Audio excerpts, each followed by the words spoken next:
زراعت کے میں خوش آمدید. شاہ زیب جیلانی, زرار کھوڑو اور وسعت اللہ خان کا سلام قبول کیجیے. پچھلے 2-3 دن سے معاملات کچھ لگ رہا ہے کہ اٹک گئے ہیں اسلام آباد میں. آج بھی ملاقات ہوئی ہے پرائم منسٹر کی اور لیڈر آف یار اب اور کیا بندے کے پاس اور کیا چوائس ہے؟ اچھا کیا چوائس ہے؟ کل ہماری توقع تھی کہ آج مسئلہ حل ہوگا, آج وہ نہیں ہوا, وہ پھر جمعے پہ جا رہا ہے. کل بھی ہم یہی بات کریں لیکن جب جو ہے حالات وہی بول رہے ہیں نا, اپنی طرف سے تو میں نہیں. یہ کہاں سے آئے کہ مسئلہ حل ہو گیا, وسعت اللہ خان کو بنا دیا نگران وزیر؟ یہ تو نہیں ہو سکتا. تو ہاں, اس پہ ہم آپ کا ٹائم ضائع نہیں کریں گے کیونکہ اب جو ہوگا وہ کل پتہ چل جائے گا. بس اتنا ہی ہے کہ اب اتنا ہی ہے, مبینہ طور پہ کل پتہ چلے گا. ویسے آج جو پرائم منسٹر نے ایک انٹرویو دیا, انہوں نے بار بار یہ مینشن کیا کہ اگر کل بھی حل نہیں ہوا تو پھر وہ کمیٹی میں جائے گا, کہیں اور جائے گا. تو یہ جو پہلے یہ تاثر تھا کہ یہ بہت ہی ایک آسان مرحلہ ہوگا, it is getting more and more complicated. یار قائد حزب اختلاف کی تیاری بڑی مکمل ہے جناب, ہے ظاہر ہے کہ ان کے پاس بھی کوئی نام ہوں گے اور ایک چیز پہ انہوں نے دلیل دی ہوگی, تبھی جا کے اٹکے ہیں. So can we just imagine, کچھ اور ہے نہیں بات کرنے کے لیے, کہ اس میٹنگ میں ہوا کیا ہوگا.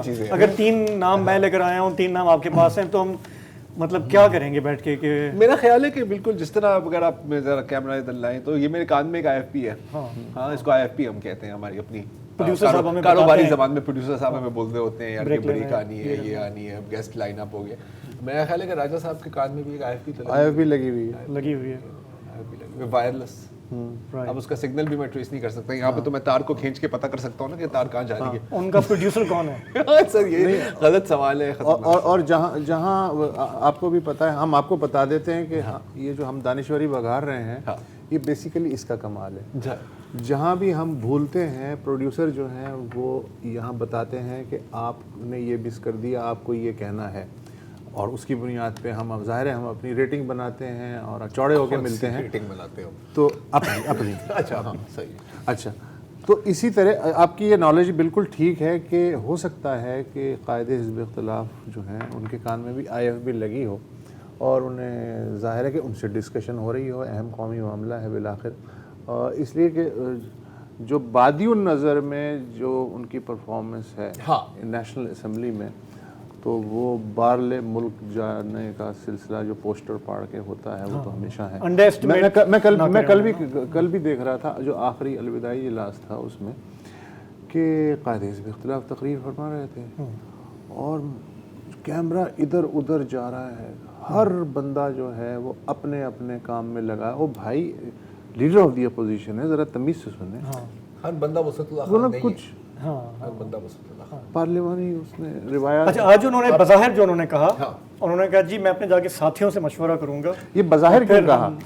جو انہوں نے کہا یار یقین کیوں نہیں کر رہے کہ ایسا ہی ہے؟ ایسے ہی ہوگا, ہمیں کیا بظاہر. اس پر اتنا ہی میرا خیال ہے کہ سائفر پہ کھیلتے ہیں. آپ سائفر پہ کھیلتے ہیں. ہاں, سائفر پہ کھیلتے ہیں. ایک امریکی نیوز ویب سائٹ ہے جس نے متن شائع کیا ہے اس مبینہ سائفر کا, ہمیں یہ پتہ نہیں کہ اصل میں یہ وہی ہے یا کچھ اور ہے یا اس سے ملتا جلتا ہے. آپ کو پتہ ہے کہ یہ وہی چیز ہے جس پہ پی ٹی آئی کے سربراہ نے پچھلے سال اسے لہرایا تھا ایک جلسے میں, اور یہ ایک پوائنٹ آف ویو لیا تھا انہوں نے کہ مجھے ہٹانے کے لیے امریکہ سازش کر رہا ہے, دھمکیاں دے رہا ہے. تو پہلے ذرا یہ بتا دیں کہ یہ ویب سائٹ ہے کیا؟ انٹرسیپٹ جو ہے یہ گلین گرین والڈ کا آپ نے شاید نام سنا ہو, صحافی ہے, انویسٹیگیٹو جرنلسٹ, انویسٹیگیٹو ہیں, اور ایوارڈ یافتہ ہیں, آئی تھنک ایوارڈ یافتہ ہیں جی. جیریمی اسکیہل نے فروری 2014 میں, اگر مجھے درست یاد ہے تو یہ ویب سائٹ لانچ ہوئی تھی, اور اس کو مین جو پہلا جو پش ملا تھا کہ آپ کو یاد ہے کہ گلین گرین والڈ اور ایڈورڈ سنوڈن کے تعلقات تھے. وہ این ایس اے کا جو وسل بلوور تھا, اور پھر ابھی وہ میرا خیال ہے کہ شاید روس میں ہے, اور کافی انہوں نے ڈیٹیلز سامنے لائی تھی. تو پہلے سنوڈن تو پکڑا گیا نا, نہیں ایڈورڈ سنوڈن وہ آپ Julian Assange. Any way point is Edward Snowden Russia میں ہے, وہ اتنی امپورٹنٹ بات نہیں ہے ابھی. تو پہلے تو گارڈین میں گلین گرین والڈ صاحب یہ چھاپ رہے تھے, پھر گارڈین کے ساتھ ان کا کچھ تھوڑی سی پتہ نہیں کوئی اختلاف بنا, مجھے ایگزیکٹ ڈیٹیلز نہیں پتا, اور وہ سارا وہ ڈیٹا لے کے چلے گئے انٹرسیپٹ. اور پھر انٹرسیپٹ نے اپنی جو انیشل جو ویورشپ اور جو اپنی ریچ بنائی تھی وہ اس کی بنیاد میں تھی. پھر 2020 میں انٹرسیپٹ کی جو ایڈیٹوریل ٹیم ہے اور گلین گرین والڈ کا ان کا کوئی اگین ان کا کوئی اختلاف ہو گیا تو گرینٹ گلمورڈ نے ان کو چھوڑ دیا ہے. تو بیسکلی انٹرسیپٹ کا نام جڑا ہوا ہے سنوڈن لیکس کے ساتھ. ٹھیک ہے, کہنے کا مقصد یہ کہ پھاڑو صحافت کرتے ہیں نا, کی ہے. اور یہ جو دیکھیں نا ایک خبر یہ چلی ہے کل اور اس پہ پورا ہمارے یہاں ایک ہنگامہ شروع ہو گیا ہے. ایک اور چیز میں اس میں اضافہ کر دوں, sorry, it is mostly reader and donor funded. ٹھیک ہے, مطلب یہ اشتہارات پہ اتنا نہیں چلتا, بہت اس طرح کی بہت پبلیکیشنز ہیں, یہ کوئی مطلب ریڈ فلیگ نہیں ہے سو ریڈر فنڈیڈ ہونا. اب یہ جو خبر چھپی ہے اس پہ پچھلے 24 گھنٹے میں بہت زیادہ تبصرہ ہوا ہے. میرا خیال ہے کہ ہم آپ کو تھوڑا سا اس کا جو اختصار سے اگر بتا دیں کہ لب لباب کیا ہے خبر کا. مینلی تو ری ہیش ہوا ہے جو ہم پچھلے سال سے سنتے آئے ہیں, باتیں کرتے آئے ہیں. ہمارے ہاں حکومت کا رد عمل بھی آ چکا ہے. ہمارے یہاں ظاہر ہے کہ پرائم منسٹر نے بھی کہا ہے, آج وزراء نے بھی کہا کہ اگر یہ پی ٹی آئی نے ریلیز کیا ہے تو یہ تو اور سنگین ہو گیا معاملہ, کیونکہ آفیشیل سیکرٹس ایکٹ کی خلاف ورزی ہوئی ہے. یہ بالکل جی نہیں. اور اس کے ساتھ ہی ہم یہ جانتے ہیں کہ یہ جو بیانیہ تھا پی ٹی آئی کے سربراہ کا کہ امریکہ مجھے ہٹانے کی کوشش کر رہا ہے کیونکہ ہم روس اور یوکرین والے معاملے میں ہم نے کھل کر روس کی مخالفت نہیں کی, بلکہ ہم وہ خود روس بھی گئے. اور اس کے بعد اس مبینہ سائفر میں جو ہے ووٹ آف نو کانفیڈنس کا بھی ذکر ہے. اب مجھے نہیں پتا یہ کتنا اتھینٹک ہے, لیکن اس میں ہے کہ جی اگر یہ ہو جائے تو پھر یہ کہ سارے مسائل حل ہو سکتے ہیں, ورنہ یہ کہ انٹرسٹنگ بات یہ بھی ہے کہ جو کہہ رہے ہیں نا کہ, اور بالکل دیکھیں مبینہ ہے, ہم آپ کو کوئی گارنٹی تو نہیں ہے یہ, لیکن جو لوگ کہہ رہے ہیں کہ یار یہ ہو سکتا ہے کہ غلط ہے, وہ ساتھ میں یہ بھی کہہ رہے ہیں کہ اس کو لیک کرنے پر آفیشیل سیکرٹ ایکٹ لگانی چاہیے. تو اٹس ایدر ون اور اٹس دی ادر نا, اٹ کانٹ بی بوتھ.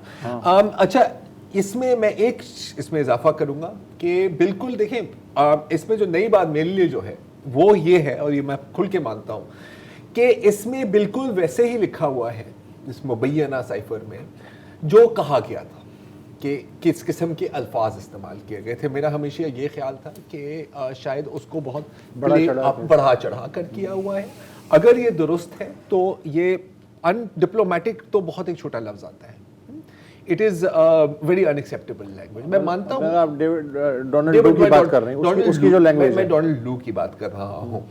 سوال اب آپ کا یہ بنتا ہے یہاں پر, میرا خیال ہے کہ جو سوال ہمیں ایگزامن کرنا چاہیے وہ یہ ہے کہ کیا یہ جواز تھا جیسے کہ originally P T I chairman نے پیش کیا تھا کہ یہ سازش آئی تھی, اور پھر اس کے بعد انہوں نے خود اس کو کیا کہتے ہیں نا واک بیک کیا تھا, کہا تھا کہ نہیں ایک تو آئی موو پاسٹ اٹ, اور اصل جو سازش تھی وہ مطلب انہوں نے خود ہی اپنے بیانی پہ یو ٹرن پچھلے سال میرا خیال ترتیب سے چلنا چاہیے. اس سائفر کو اگر ہم مان لیں تو اس میں ہے کہ ڈونلڈ لو صاحب جو ہیں ان کا خیال ہے کہ جو رشیا کے بارے میں اسپیسیفکلی پالیسی ہے وہ پرائم منسٹر بناتے ہیں. جو ہمارا میکنزم ہے اس کا مطلب ہے کہ امریکہ 75 سال سے تو ہمیں جانتا ہوگا نا, ان اینڈ آؤٹ. اگر وہ جانتا ہے تو اس کا ایک ذمہ دار عہدیدار یہ کیسے کہہ سکتا ہے کہ پاکستان میں کوئی ایک شخص, اور وہ بھی کوئی سویلین وزیر اعظم جو ہے, وہ اپنے طور پہ کوئی فورن پالیسی بنا بھی لے اور اس پہ عمل کرے. تو یہاں مجھے اس کی اتھینٹسٹی پہ سوال اپنی جگہ, لیکن ان کا جو آئی کیو ہے سر, مطلب اس لیول کے جو ان کے عہدیدار ہیں اس پہ مجھے بہت ہی حیرت ہے. اچھا, انہیں ہمارے سفیر نے یہ بتانے کی کوشش کی کہ بھائی جان بار بار ایسا نہیں ہے, یہ ہمارا ریاستی فیصلہ ہے, لیکن انہوں نے کہا کہ میں اپنی بات اپنے سامنے رکھا. اچھا, دوسرا پوائنٹ یہ ہے کہ جو خان صاحب نے گردان کی وہ تھی کنسپریسی کہ میرے خلاف سازش ہوئی ہے. ٹھیک ہے, اگر یہ متن ٹھیک ہے جو شائع ہوا ہے تو اس میں کنسپریسی نہیں دھمکی ہے کھلی کہ جی یہ نہیں ہوا تو ہم یہ کر سکتے ہیں, دھمکی ہے, لالچ جو بھی ہے. اچھا, اب مسئلہ یہ ہے کہ دھمکی اس سے بھی بڑی ایک آ چکی ہے. 9/11 کے بعد ایک امریکی عہدیدار, نام آپ بتا دیجیے گا, رچرڈ آرمٹیج نے, اور میرا خیال ہے مشرف صاحب نے اپنی کتاب میں بھی کہا کہ ہم تمہیں پتھر کے زمانے میں پہنچا دیں گے. اب ڈیوڈ لو نے جو کہا ہے وہ اس کا اشر اشیر بھی نہیں ہے, اس نے تو سیدھا سیدھا کہا نا. اچھا, وہ سازش نہیں تھی, وہ دھمکی تھی. اچھا, کہ جی ایسا نہیں کرو گے تو ایسا کریں گے. اچھا, آپ فرانس سے ری پروسیسنگ پلانٹ نہیں خریدیں گے. ذوالفقار علی بھٹو کو کون کہتا ہے؟ ہنری کسنگر. یہ سازش نہیں ہے, یہ دھمکی ہے, یا اسے آپ چاہیں تو آرڈر بھی کہہ سکتے ہیں. اچھا,